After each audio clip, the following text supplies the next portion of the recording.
Baghdad شریف میں آپ ممبر پر واعظ فرماتے ہوئے آپ نے یہ اعلان فرمایا تھا، قدمی ہذہ علی رقبۃ کل ولی اللہ، میرا یہ قدم تمام اولیاء اللہ کی گردنوں پر ہے۔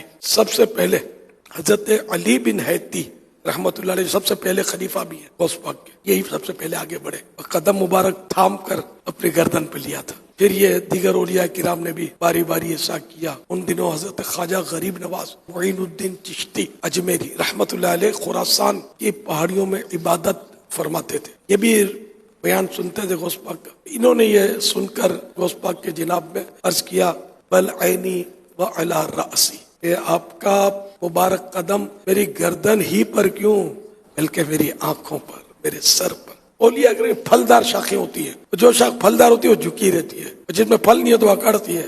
ایسا بھی ہوا ہے، ایک دکان نے اس کا انکار کیا تو ان کی ولایت نے سلب ہو گئی، چھین لی گئی۔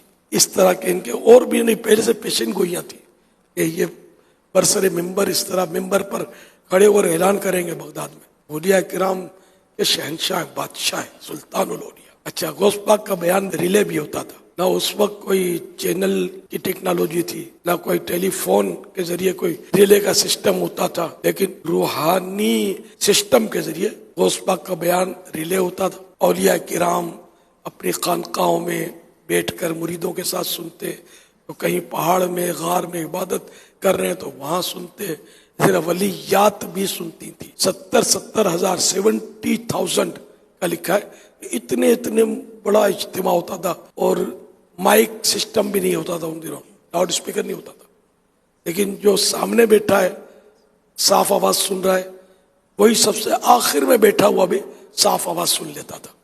یہ بھی میرے مرشد کی کرامت تھی۔ ملفوظات اعلی حضرت پیج نمبر 178 سے عرض کیا جا رہا ہے، ہر غوث سے بڑے غوث تو خود حضور اکرم صلی اللہ علیہ وسلم کی ذات ہے۔ پھر امت میں سب سے پہلے غوثیت کبریٰ نے بڑا غوث ہونا، یعنی غوث اعظم کا مرتبہ امیر المومنین حضرت ابوبکر صدیق رضی اللہ تعالی عنہ کو عطا ہوا۔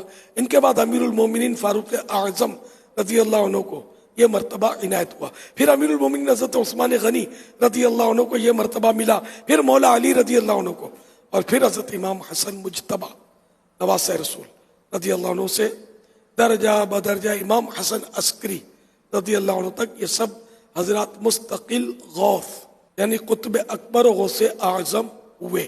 امام حسن عسکری رحمت اللہ علیہ کے بعد سے حضور غوث اعظم رحمت اللہ علیہ تک جتنے اولیاء کرام ہوئے سب حضور غوث پاک کے نائب یعنی ماتحت ہیں، انڈر میں ہیں۔ اور حضرت امام مہدی رحمت اللہ علیہ تک جتنے اولیاء آئیں گے سب حضور غوث اعظم رضی اللہ عنہ ہی کے نائب یعنی ماتحت ہیں، انڈر میں ہیں۔ پھر امام مہدی رضی اللہ عنہ کو غوثیت کبریٰ کا مرتبہ ملے گا۔ اور غوث جو ہوتا ہے نا، یہ سارے اولیاء میں بڑا ہوتا ہے غوث۔ اس زمانے کے جتنے بھی اولیاء کرام ہوتے ہیں یہ اس غوث کے ماتحت ہوتے ہیں، انڈر میں ہوتے ہیں۔ اور ہمارے جو غوث پاک ہیں شیخ عبد القادر جیلانی رحمت اللہ علیہ، یہ امام حسن عسکری رضی اللہ عنہ سے لے کر امام مہدی تک ان کے درمیان جتنے بھی اولیاء کرام غوث کتب ابدال اغواث جو بھی آئیں گے ان سب کے آپ سردار ہیں۔